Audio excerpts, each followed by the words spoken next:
एक पल के लिए ये फोन बंद नहीं है। 5000 अब तक आ चुके हैं, जितने फोन आ रहे हैं उससे आप अंदाजा नहीं है इलेक्शन कमीशन को कि ये कहां तक पहुंच चुका। सरकार के पास में फौज है, पुलिस है, सब कुछ है। मैं कह रहा हूं अपनी तोप टैंकों को भी इस्तेमाल कर लेना, लेकिन जनता जब खड़ी होती है, इतिहास इस बात का गवाह है, टैंकों के मुंह भी बंद हो जाते हैं, तोपें भी शांत हो जाती हैं, बंदूकें भी नीचे को झुक जाती हैं। इस बात का अंदाजा होना चाहिए। नीचे से लेकर ऊपर तक न केवल इलेक्शन कमीशन बल्कि सरकार भी इस जनता के किसी व्यक्ति का बाल भी बांका नहीं कर सकती। अब इस देश का प्रधानमंत्री पिछले 4 साल में अपने प्रचार के लिए 5 लाख करोड़ रुपए खर्च कर सकता है। 5 लाख करोड़ रुपए हर जगह जहां देखो देश में केवल उसी का फोटो चस्पा दिखता है। 2019 के चुनाव में 5 करोड़ मुस्लिम की और 6 करोड़ दलितों की वोट सफा कर दी गई थी, काट दी गई। कहानी खत्म करो ना, पर्चा हाथ में दो, उस पर ठप्पा लगाओ, बैलेट बॉक्स में डालो, गिनवाओ, छुट्टी। इलेक्शन कमीशन है कौन? He is a public servant, जनता का नौकर। इतने समय तक उसने मूर्ख बनाया इस देश की भोली भाली जनता को, और उसने कुछ नहीं कहा, तो वो ये मान के बैठा है कि सब जैसा वो हुक्म देगा वैसे ही मान लेंगे। ये संभव नहीं है। मैं बार बार इलेक्शन कमीशन को चेतावनी दे रहे हैं हम लोग कि इस बार ईवीएम से चुनाव होने नहीं देंगे। उसकी समझ में ये बात आ जानी चाहिए, ये बात आ जानी चाहिए। ये आंदोलन इस देश के कोने कोने तक, गांव गांव तक, घर घर तक पहुंच चुका है। मैं आपको बताऊं, हमने कल ही इस समय जो प्रेस कॉन्फ्रेंस करी थी, एक नंबर हमने मिस कॉल के लिए जारी किया था, 9667222062। आपको जानना है उस फोन की क्या हालत है? इस प्रेस कॉन्फ्रेंस पूरी तरह से खत्म नहीं हुई थी और उसके बाद मिस कॉल आनी शुरू हो गई। उस समय से देखिए, ला दिखा, मुझे दिखा, मैं दिखाता हूं, जरा 1 मिनट दिखाइए, मैं आपको दिखाता हूं। इसको आप सारे के सारे साथी देखिए, लगातार इस मतलब एक पल के लिए ये फोन बंद नहीं है। इतने फोन आ रहे हैं और लगातार लोगों के फोन आ रहे हैं कि आपका फोन बिजी आ रहा है। हमने कहा भाई खराब होता तो समझ में आती, आप कह रहे बिजी आ रहा है तो हम क्या करें? आप तो अपनी आंखों से देखो। आप एक पल के लिए 24 घंटे अब होने वाले हैं, ये फोन बंद रही है। इतने फोन लगातार आ रहे हैं, 5000 अब तक आ चुके हैं, और इसमें और भी ज्यादा हो जाते हैं। दिक्कत क्या है कि लोग फोन करते हैं तो जब तक उसकी घंटी अपने आप बंद नहीं होती, लोग फोन बंद नहीं करते। होना यह चाहिए कि मिस कॉल में जब आप करते हैं, आपने घंटी दी और घंटी बजी, 2-3 बार घंटी बजी, आप काट दीजिए, मिस कॉल हो गई। लेकिन लोग तब तक बंद नहीं करते, इसलिए जो बाकी जो फोन है वो लाइन में लगे रहते हैं। ये इसकी स्थिति है। और जो मेरे पास फोन है, इसके अलावा जो हमने नंबर पहले दिया था, मेरा अपना नंबर, कितने फोन आ रहे हैं मैं आपको बता नहीं सकता हूं। तो इलेक्शन कमीशन, और ये जो मैंने दिया वो तो है ही, इसके अलावा जो हमारे बाकी साथी हैं, भाई महमूद पराचा जी, राजेंद्र पाल गौतम जी, डीसी कपिल साहब, सर रतनलाल जी, प्रोफेसर साहब, सूरज मंडल साहब, सभी लोगों के पास जितने फोन आ रहे हैं, उससे आप अंदाजा नहीं है इलेक्शन कमीशन को कि ये कहां तक पहुंच चुका है आंदोलन। तो हम सिंपल, हमारा ये कहना है, इलेक्शन कमीशन इस बात को समझ ले कि इस बार का चुनाव इस देश की जनता किसी भी सूरत में ईवीएम से होने नहीं देगी। वो अगर समझती है कि सरकार के पास में फौज है, पुलिस है, सब कुछ है, मैं कह रहा हूं अपनी तोप टैंकों को भी इस्तेमाल कर लेना, लेकिन जनता जब खड़ी होती है, इतिहास इस बात का गवाह है, टैंकों के मुंह भी बंद हो जाते हैं, तोपें भी शांत हो जाती हैं, बंदूकें भी नीचे को झुक जाती हैं। इस बात का अंदाजा होना चाहिए। ये जनता है, पब्लिक है, इसलिए इस बार इस देश की जनता ने ठान लिया है, वो अब अपने साथ इस इलेक्शन की जो धांधली हो रही है ईवीएम से, ये होने नहीं देगी किसी हालत में। और मैं एक चीज और कहना चाहता हूं, सरकार जिस तरह से ट्विटर या और संस्थाओं को कह के ये ट्वीट हटवा रही है, वीडियो हटवा रही है, और इलेक्शन कमीशन जिस तरह की धमकी दे रहा है, इलेक्शन कमीशन को ये पता होनी चाहिए कि यहां सारे के सारे लोग ये कानून के जानकार लोग हैं। तो जनता को डराने की कोशिश ना करे, और जनता में किसी को भी डरने की जरूरत नहीं है, किसी को भी। नीचे से लेकर ऊपर तक न केवल इलेक्शन कमीशन बल्कि सरकार भी इस जनता के किसी व्यक्ति का बाल भी बांका नहीं कर सकती। हम किसी व्यक्ति का बाल भी बांका होने नहीं देंगे किसी भी कीमत पर। यह एहसास जनता को भी होना चाहिए, और यह एहसास शासन प्रशासन में बैठे हुए लोग, जो सरकार को और इलेक्शन कमीशन को भी होना चाहिए। यह गीदड़ भभकी हम लोगों को देने की जरूरत नहीं है। बेहतर होगा अगर उसे अपनी विश्वसनीयता कायम करनी है, अगर उसका ईमान कहीं किसी कोने में बचा रह गया है, जिस पर सरकार की काली छाया नहीं पड़ी है, तो अपने आप को संभाले और इस देश के संविधान और देश की जनता के प्रति अपनी जिम्मेदारी निभाए। और इलेक्शन कमीशन इस देश में 2024 का लोकसभा चुनाव ईवीएम को हटा के केवल और केवल बैलेट पेपर से करवाए, और पूरी तरह से स्वतंत्र, निष्पक्ष और पारदर्शी चुनाव करवाए।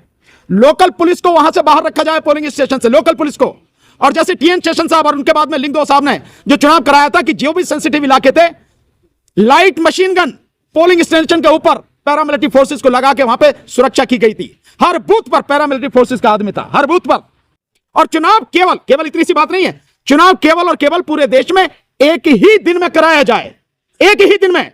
ऐसा नहीं है कि चुनाव को आप जो प्रक्रिया पहले करी कि 7 फेज में, 8 फेज में, 2 महीने 8 दिन तक जो चुनाव चला 2019 का, ये नहीं, क्योंकि बेईमानी के सारे तरीके हैं कि बेईमानी कैसे की जा सकती है। एक ही दिन में चुनाव कराए। भारत के पास में ना तो पैसे की कमी है, ना भारत के पास किसी भी तरह की संसाधन की कमी है, लोगों की कमी नहीं है, किसी भी तरह से चुनाव कराने के लिए किसी चीज की कमी नहीं है, एक दिन में कराया। दूसरा, जैसे ही चुनाव खत्म हो उसके तुरंत बाद 4-5 घंटे बाद ही काउंटिंग स्टार्ट की जाए, किसी का वेट करने की जरूरत नहीं है, ताकि बेईमानी के जो भी रास्ते हो सकते हैं वो तमाम रास्ते बंद किए जाएं। और हमने जो मैनिफेस्टो हम दे रहे हैं, जो ज्ञापन हम दे रहे हैं राष्ट्रपति को, उस ज्ञापन में बाकायदा लिखा है जितने भी पोलिंग बूथ हो, पोलिंग स्टेशन हो, सबकी सीसीटीवी कैमरा लगा के पूरी वीडियोग्राफी कराई जाए, सीसीटीवी कैमरा लगा के पूरी तरह से। केवल उतना पोर्शन जहां वोट डलती है कि वो वोट किसी को ना दिखे, क्योंकि गुप्त मतदान है, उसको सिर्फ उसको बचा के, बाकी पूरे में कहीं कोई किसी तरह की गड़बड़ी हो सीसीटीवी कैमरे में कवर हो, यह भी इलेक्शन कमीशन को करना पड़ेगा। इलेक्शन कमीशन कहेगा पैसे की कोई इस देश में कमी नहीं है।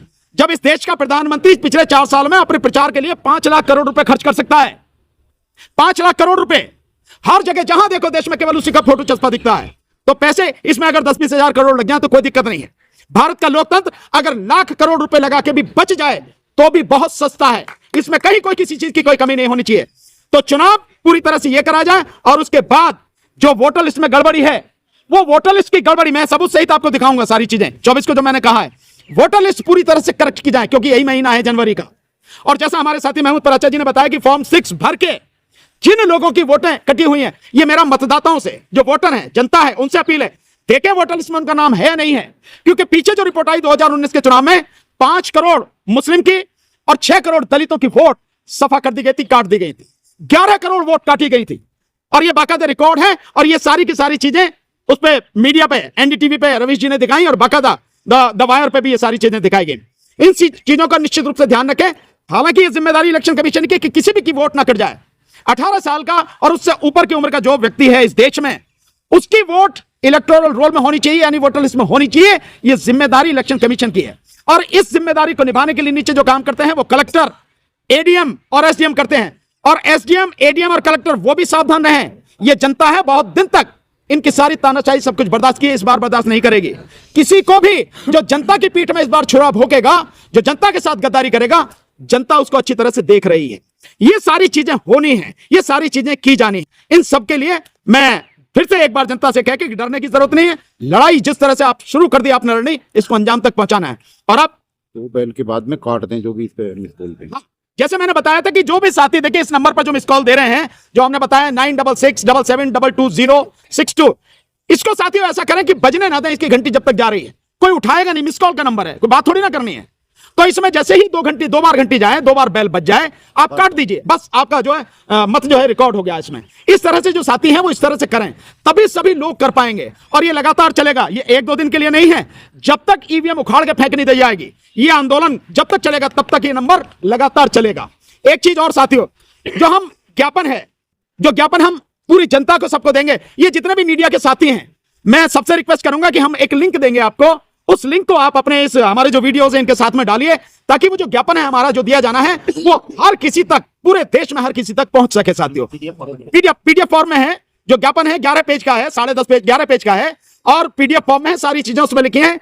आप जो लिंक देंगे लोग उसी से डाउनलोड करके उस पीडीएफ को बाहर निकाल के और उसका कॉपी करा के, और ज्ञापन जो 17 तारीख से सिग्नेचर उस पर कराएंगे और 25 तारीख को ज्ञापन देना है, वो सब साथी कर सकते हैं। मेरे साथ में आदरणीय जस्टिस वी ईश्वरैया साहब भी बैठे हैं, आदरणीय जस्टिस वीरेंद्र कुमार जी भी बैठे हैं। अब इनसे बेहतर कौन जानता होगा कि जो मशीनें हैं, मैं आपसे ही पूछता हूं, आप सबसे पूछता हूं, क्या जानते हैं कि मशीन की तकनीक क्या, वो कैसे काम करती है? कोई नहीं जानता। मैं बार बार ये सा, इसलिए इसका कोई मतलब नहीं है जो इंडिया गठबंधन भी बात कर रहा कि पर्ची दे दो और उसे डाल दो डिब्बे में। कहानी खत्म करो ना, पर्चा हाथ में दो, उस पर ठप्पा लगाओ, बैलेट बॉक्स में डालो, गिनवाओ, छुट्टी। ये जो आंदोलन है जो ईवीएम के खिलाफ चल रहा है, सिविल सोसाइटी ने एक कमीशन बनाया था जस्टिस मदन बी लोकुर साहब की अध्यक्षता में, जिसकी एक रिपोर्ट आई है, citizen commission on election report EVM and VVPAT. और आदरणीय श्री प्रशांत भूषण साहब भी उसका एक अभिन्न अंग रहे हैं, हमारे बहुत सामान्य साथी। तो उसमें भी जो बताया गया है बहुत सिंपल सा, उसमें बताया गया है कि ईवीएम की जो मशीन है उनसे छेड़खानी हो सकती है, उनसे टेम्परिंग हो सकती है, और उनसे free fair and transparent election संभव नहीं है। वो बड़ी रिपोर्ट, और जैसे मैंने पहले भी बताया कि उस रिपोर्ट में सुप्रीम कोर्ट के रिटायर्ड जजेस, हाई कोर्ट के जजेस, senior advocates, experts, IIT experts, साथ में सामाजिक कार्यकर्ता, इंजीनियर्स, डॉक्टर्स, सिविल सोसाइटी के बहुत ही सम्मानित लोग रहे हैं। और अभी तक 2 दिन पहले की है कि पहले 6,500 थे, लेकिन अब 7,400 लोगों ने साइन उस पर किया है, और ये देश के बड़े प्रबुद्ध लोग हैं जिन्होंने किया। उसी की रिपोर्ट के विषय में आपने बताया, और आपने बताया कि राहुल गांधी जी से भी आज अभी मिले हैं सुबह, और उनसे कहा है कि आपको सामने आना पड़ेगा। एटलीस्ट या तो आप खुद आए सामने, या फिर अपने लोगों को भेजें, क्योंकि अगर ईवीएम से चुनाव होता है तो आप जीत कर नहीं आ पाएंगे। आपकी जिम्मेदारी है, आप आएंगे तो लोगों का हौसला बढ़ेगा।